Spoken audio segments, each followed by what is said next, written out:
Bonjour à toutes et à tous et bienvenue dans Murmure d'encre. Aujourd'hui, j'ai envie de vous emmener avec moi dans une journée à Paris. Pas une carte postale, ni une visite guidée, une immersion.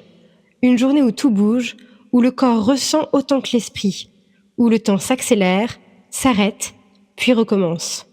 L'Arc de Triomphe, les Champs-Élysées, le Jardin des Tuileries, les illuminations de Noël, mais surtout le Louvre et deux œuvres qui m'ont particulièrement marqué, la Joconde et le Déluge.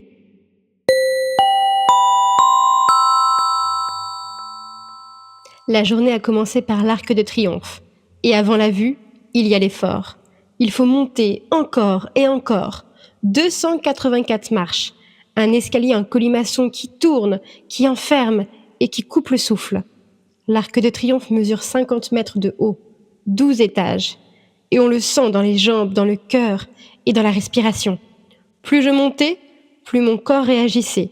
Le cœur qui s'accélère, les jambes qui tremblent, la tête qui commence à tourner et la respiration qui devient de plus en plus difficile. Et puis en haut, la vue est vertigineuse. J'ai presque eu le vertige en regardant en bas. Et cette sensation étrange, avoir peur et ne plus vouloir détourner le regard. Tout mon corps était en alerte, mais mes yeux, eux, étaient émerveillés. Paris s'étend, immense, les avenues rayonnent comme des veines, et là-haut, on ressent tout à la fois, la peur, la beauté et la vie. Et puis, il y a eu les Champs-Élysées. Le rythme s'accélère, tout va plus vite. Des Parisiens pressés, des touristes émerveillés, des inconnus partout. Il y a tellement de monde que l'on se sent minuscule, perdu dans la foule, anonyme, seul. Et pourtant, jamais vraiment seul. Mais personne ne vous regarde, personne ne vous observe, vous n'êtes qu'une ombre. Les Champs-Élysées ne changent pas. Les lumières sont là, les décorations de Noël aussi. Le décor est le même. Seuls les visages passent. Le temps semble figé dans le mouvement.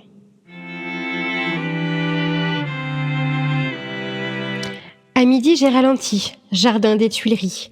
Les fameuses chaises vertes, dispersées, jamais alignées. Tout le monde bouge. Quelqu'un se lève, quelqu'un s'assoit. Quelqu'un traverse le cadre. J'ai bu un chocolat chaud, simple, réconfortant. Le contraste était saisissant. Le tumulte tout autour et cette chaleur dans les mains. Être seul au milieu de tous, perdu dans la foule, mais profondément présente.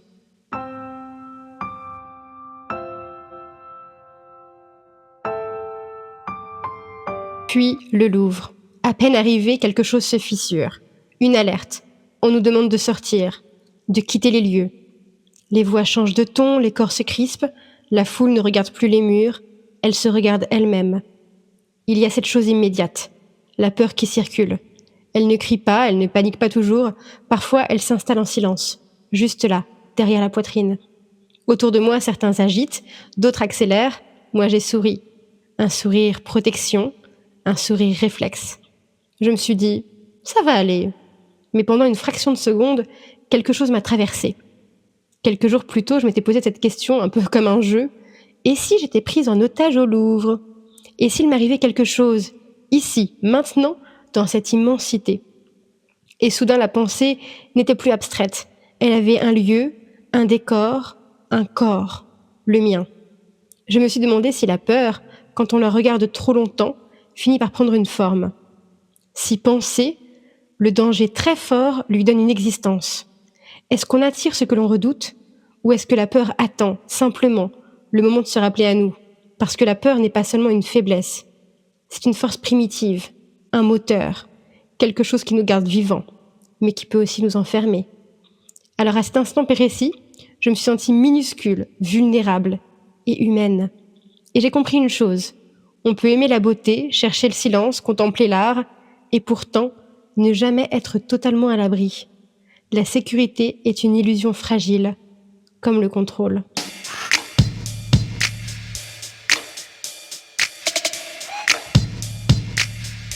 Finalement, tout est rentré dans l'ordre en à peine quelques minutes. Rien à craindre. Et là, le silence de l'art. Les œuvres m'entouraient, anciennes, immuables. Je me suis sentie bien, protégée presque. Parmi la toilette de Vénus, Arctéon métamorphosé en cerf de Francesco Albani di L'Albane, Les serments des Horaces et les Sabines de Jacques-Louis David, L'éducation d'Achille par le centaure Chiron de Jean-Baptiste Regnault, Déjanire enlevé par le centaure Nessus et l'enlèvement d'Hélène de Guido Reni, Romulus et Rémus recueilli par Faustulus de Pietro Berrettini, dit Pierre de Cortone, Vénus, Satire et l'amour endormi d'Antonio Allegri, dit Corrège, que j'ai beaucoup apprécié. Oedipe explique l'énigme du Sphinx de Jean-Auguste Dominique Ingres, mais aussi le sacre de Napoléon de Jacques-Louis David. Jeanne d'Arc au sacre du roi Charles VII de Jean-Auguste Dominique Ingres toujours, ou encore La liberté guidant le peuple d'Eugène de la... Puis Mona Lisa. J'ai pu m'approcher, passer derrière les barrières et la voir de près. Les vigiles étaient tous très gentils. À chaque fois, je disais « Je m'appelle Lisa ». L'un d'entre eux m'a même dit en souriant « Vous, on va vous garder ici ». J'ai souri aussi. J'ai écrit un texte pour elle, Le sourire de Mona Lisa, et je vais vous le lire juste ici.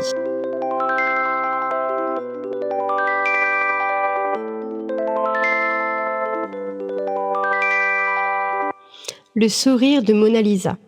Chaque jour je le colore en rouge, jamais il ne vous déplaît. Chaque jour jamais il ne bouge, jamais de lui je ne me défais. Le sourire de Mona, celui dont on ne se doute pas. Le sourire de Lisa, celui que l'on n'oublie pas. Chaque jour il se fait doux, jamais il ne semble crispé. Chaque jour il survit à tout, jamais il ne se force à jouer. Le sourire de Mona, celui dont on ne se méfie pas. Le sourire de Lisa, celui que l'on ne repousse pas. Chaque jour il se faisait tendre, jamais il ne décevait. Chaque jour l'armure il pouvait fendre, jamais on ne le rejetait. Le sourire de Mona, celui dont on apprenait parfois. Le sourire de Lisa, celui que l'on étudiait parfois.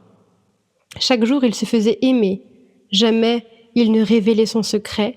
Chaque jour les autres il réchauffait, jamais à un autre on ne le préférait. Le sourire de Mona, celui dont on tombait amoureux. Le sourire de Lisa, celui que l'on offrait les jours pluvieux. Mais ce rictus de mon visage a disparu, il refuse que je le maintienne tendu. Je crois que dans mes pensées il s'est perdu. L'autre jour pourtant, de loin, je l'ai aperçu. Le sourire de Mona, celui qui me manque toutefois. Le sourire de Lisa, celui qui s'est endormi, je crois. Reviendra-t-il me dire bonjour?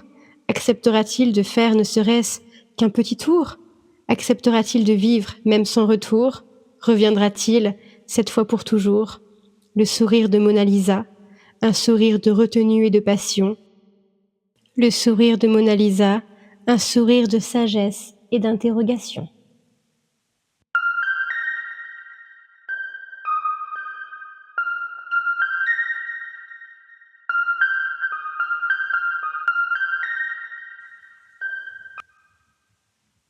Mona Lisa, peinte par Léonard de Vinci entre 1503 et 1506, est une huile sur bois.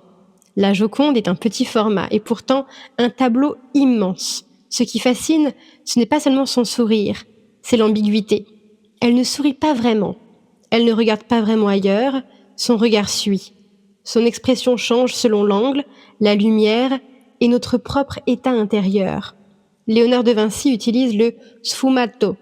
Aucun contour net, tout est fondu, brumeux, indécis.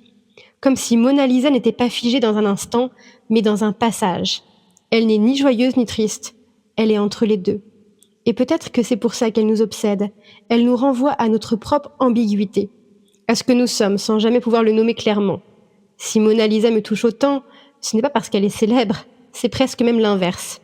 Elle me touche parce qu'elle ne se livre pas. Son sourire n'est ni une promesse ni une séduction. C'est un masque léger, une retenue. Elle semble dire « Tu peux me regarder, mais tu ne sauras jamais tout. » Et ça, je le comprends profondément. Parce que moi aussi, je montre quelque chose et je garde le reste. Mona Lisa ne provoque pas, elle ne supplie pas. Elle tient. Elle existe dans un entre-deux, entre la douceur et la gravité, entre la présence et la distance. Ce tableau me touche parce qu'il ne m'impose pas. Il m'accueille tel que je suis au moment où je le regarde. Son regard ne juge pas, il accompagne. Et peut-être que sans le savoir, elle me rassure sur une chose essentielle. On peut être profonde sans être bruyante.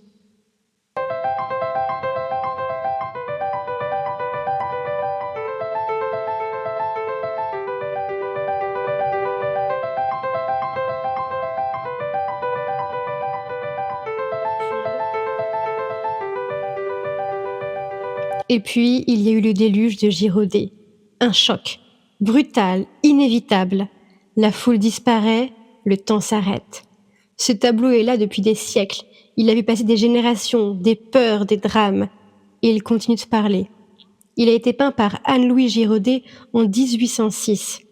C'est une œuvre monumentale, inspirée du récit biblique du déluge, mais profondément marquée par les bouleversements de son époque.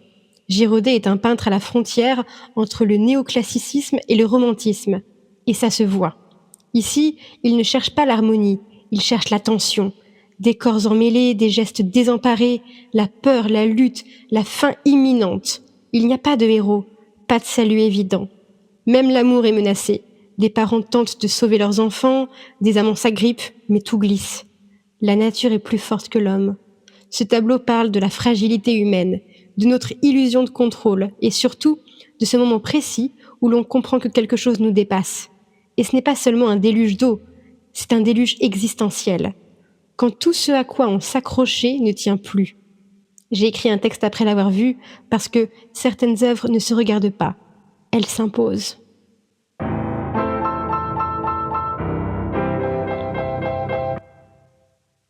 Le déluge. Entre chaos et désespoir, les hommes sont plongés dans le noir. Ils se débattent et se cramponnent, mais jamais ces hommes n'abandonnent. Autour de nous, tout est sombre. Paysage apocalyptique, jeu de lumière et d'ombre pour cet instant fatidique. Tourbillon de corps qui se battent contre la mort, dévoilant ainsi l'humanité dans toute sa vulnérabilité. Entre courage et détresse, entre force et faiblesse, il ne reste que l'inévitable, pour certains, l'inimaginable. Je suis à la fois fascinée, mais également bouleversée par toute cette intensité qui m'a envahie et submergée. Entre la peur et la douleur, il y a surtout cette urgence qui ajoute à la souffrance une sombre couleur. Entre désespoir et courage, il y a juste là la rage qui nous pousse à nous dépasser pour ceux que nous aimons, les protéger. Impression de tourmente comme une musique délicate et lente. Les vagues nous emportent comme le vent nous pousse et nous porte. Scène de survie, de vulnérabilité, d'abandon et de solidarité, mais surtout d'amour jusqu'au dernier jour. Fragilité face au poids de la vie, du destin d'un Dieu ou d'un infini, beauté terrible pourtant si terrifiante, humanité fragile mais toujours résiliente. Tragédie des émotions que souvent nous taisons, les mots ne peuvent exprimer la réalité et nos secrets sans danger. Entre perte et survie, solitude et envie, entre beauté et adversité, ce sentiment de fragilité. La fascination pour le sublime touche en moi quelque chose d'intime, être seul face à l'inévitable et comprendre l'inexplicable. Beauté douce et lumineuse qui soutient, réconforte et émerveille, dans le chaos de cette scène silencieuse, mon être entier alors se réveille. Déchaînement de flots d'émotions, incontrôlable, tumultueux et sans raison, vulnérabilité, solitude et perte, mais malgré tout je reste en alerte. Et cette lumière qui perce l'ombre, comme un trésor au milieu des décombres, une douceur au milieu d'un drame, un sourire entre des vagues de larmes. Car la tempête est majestueuse, monstrueuse mais fabuleuse, mélange d'effroi et de fascination, qui révèle la profondeur de l'art et des émotions. Je secoue et je révèle ce qui est universel. Je suis le refuge, je suis le déluge.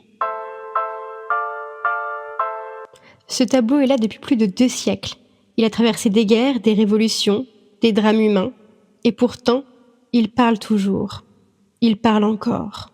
Parce que le déluge, ce n'est pas seulement un mythe, c'est ce que chacun traverse un jour. Quand tout déborde, quand tout s'effondre, quand on lutte pour ne pas être emporté. Et peut-être que ce tableau m'a touchée parce qu'il ne ment pas. Il ne promet pas de miracle, il montre la vérité nue. Le déluge m'a frappé sans prévenir. Je n'étais pas là pour le chercher, c'est lui qui m'a trouvé. Mon regard a été attiré comme par une urgence, quelque chose de vital, parce que ce tableau montre exactement ce que je connais trop bien, le moment où tout bascule. Quand la tête tient encore, mais que le corps, lui, est déjà en train de lutter. Des êtres humains qui s'accrochent, qui tentent de sauver ce qui peut l'être, sans savoir si cela suffira. Ce n'est pas la mort qui m'a touchée, c'est la résistance, la lutte jusqu'au bout, même quand l'issue est incertaine. Et j'ai compris devant ce tableau que ce chaos me ressemblait plus que je ne l'aurais cru. Le déluge m'a parlé de pertes, de peurs, de choses qu'on ne contrôle pas, moi qui cherche pourtant à tout contrôler. Il m'a parlé de cette illusion que l'on entretient, celle de pouvoir tout tenir. Et puis un jour, quelque chose cède. Ce tableau m'a rappelé que la vie ne nous demande pas d'être invincible, mais vivant. Il n'y a pas de héros dans le déluge, il n'y a que des êtres humains. Et c'est peut-être pour ça que je m'y suis reconnue. Parce que je ne pense pas et je ne cherche pas à être héroïque. Je cherche à être vraie et vivante.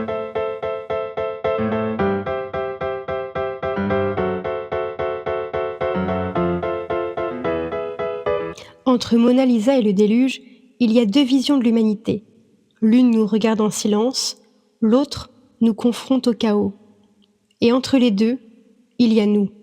Mona Lisa et le déluge sont deux extrêmes, le silence et le chaos. Et pourtant, ils parlent de la même chose, de ce que l'on montre et de ce que l'on traverse, d'un visage qui retient et d'un corps qui lutte.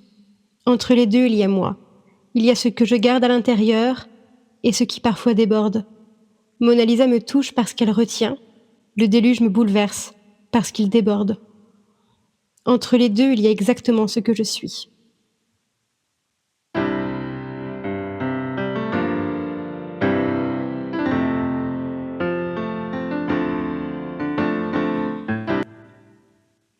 En sortant, la pyramide du Louvre était illuminée, puis la tour Eiffel, les Champs-Élysées à nouveau, une autre lumière, artificielle, magique, féerique. Pas la lumière de Giverny, mais une lumière qui raconte quand même une histoire. Paris ne change pas, les gens changent, les émotions changent. Et pourtant quelque chose reste, entre le chaos et le silence, entre un sourire et une danse. Parce que la vie est une danse, où chaque geste compte, où chaque chute et chaque envol nous façonne, et où le plus important n'est pas de savoir le pas suivant, mais de continuer à bouger, suivre le rythme qui nous emporte et les silences qui nous accueillent. Et moi je continue, fragile et vivante, à suivre ce mouvement.